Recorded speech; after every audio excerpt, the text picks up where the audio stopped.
A number of the speakers during this debate spoke about the land question, which I have in the past characterized as the original sin that was committed against the people of our country. Describing the Natives Land Act of 1913, Solomon Blaikie described the Natives Land Act as an insidious law that rendered black people pariahs in their own birth, in the land of their own birth.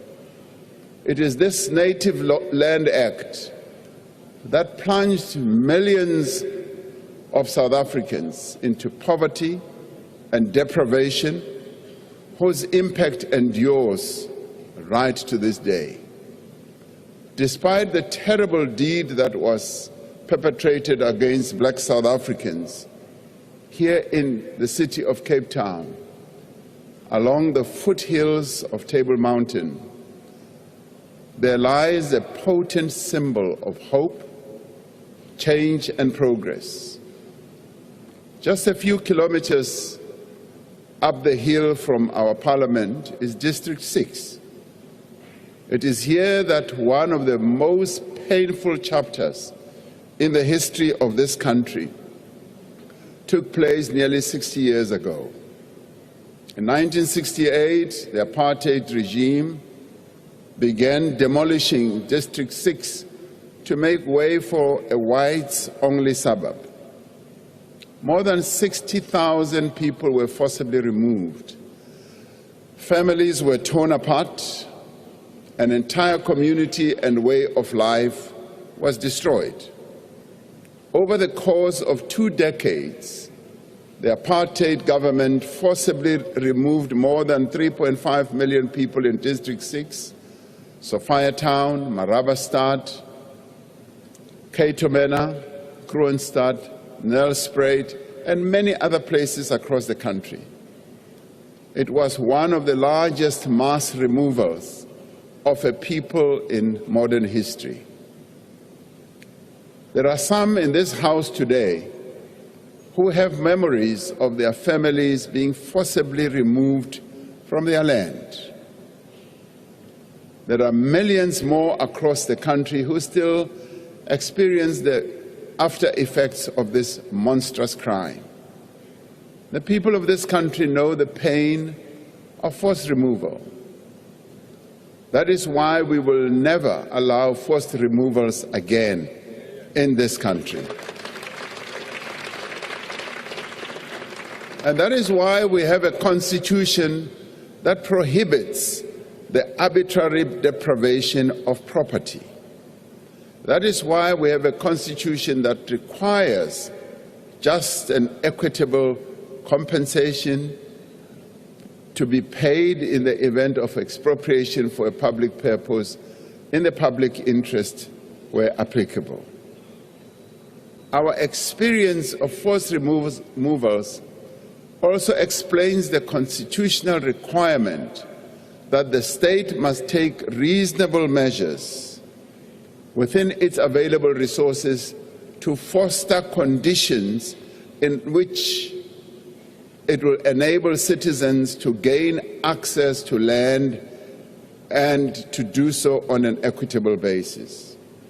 Today, District 6 rings with the sounds of families who have been returned and who are returning to the land that was taken from them.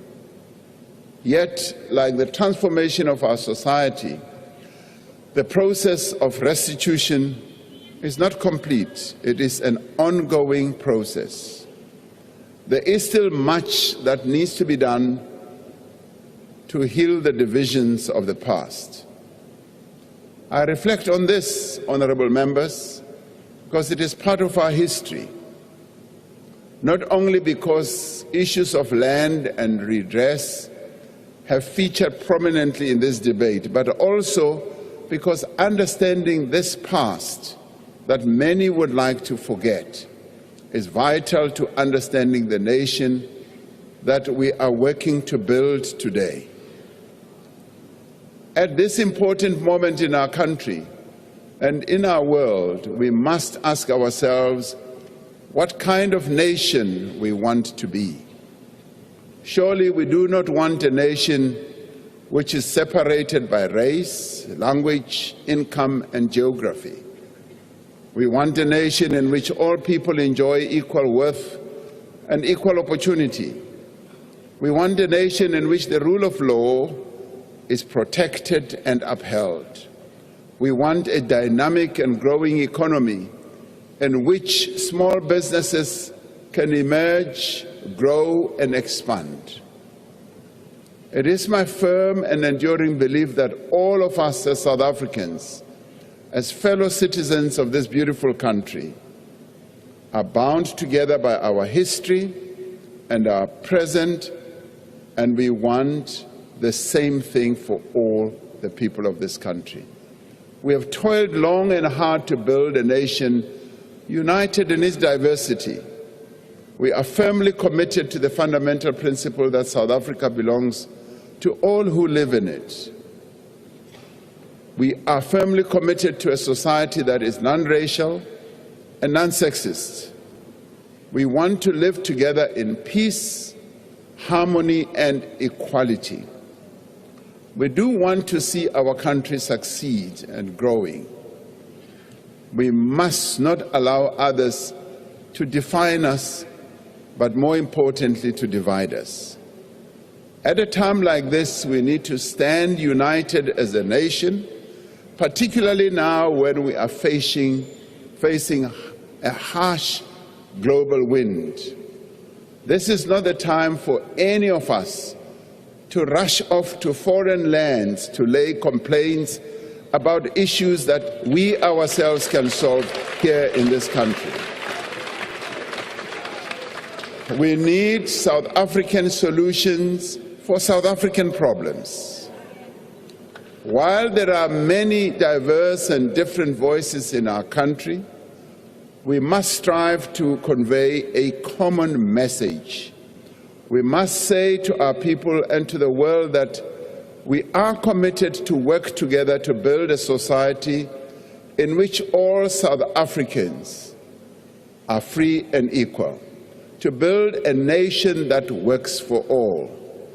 And together we should be better at being weavers. We should be better at being builders, to build a nation working along each other. That is what the program of the Government of National Unity is all about.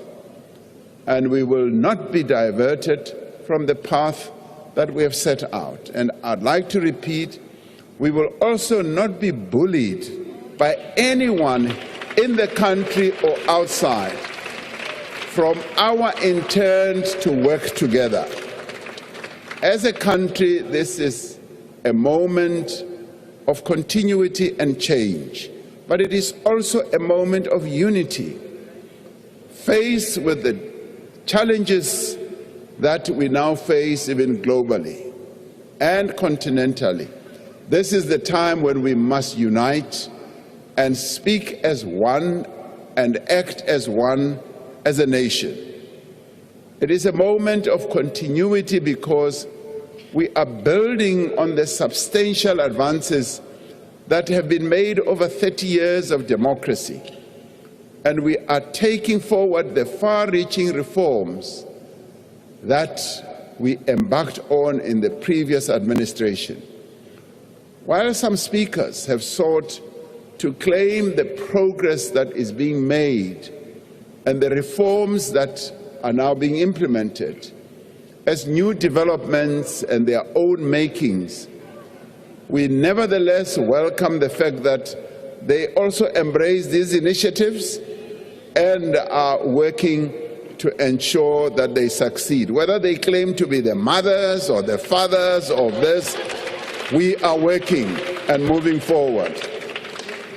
The structural reforms and changes initiated under Operation Vulindlela are well underway, led by the presidency, and are being executed through the intergovernmental cooperation together with National Treasury.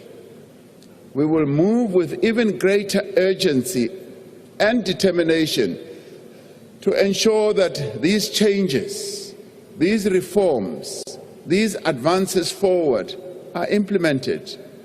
And working with our partners, they being labor, business, and community-based organizations, we are making considerable progress towards resolving challenges in our ports and rail, and in laying the ground for an energy-secure future. We are introducing competition and dynamism. These reforms are not incidental. They are key to improving the business operating environment, to attracting new investment, and to creating jobs. This is also a time of change. Not only has the composition of our government changed, but there is a clear commitment to accelerate growth and transformation and to also shift the trajectory of our economy. There is a determination to be innovative, to be creative, to come up with new solutions to problems and challenges, to expand programs that work and programs that have an impact, and also to end those and redirect those programs that do not work. As we do so, we are building on the work that has been done in previous years and not discarding it. There has been much debate about the laws that were passed in the previous Parliament and the policy and legislative agenda of this administration. It is important to understand the powers and responsibilities of the President when it comes to assenting to legislation passed by Parliament.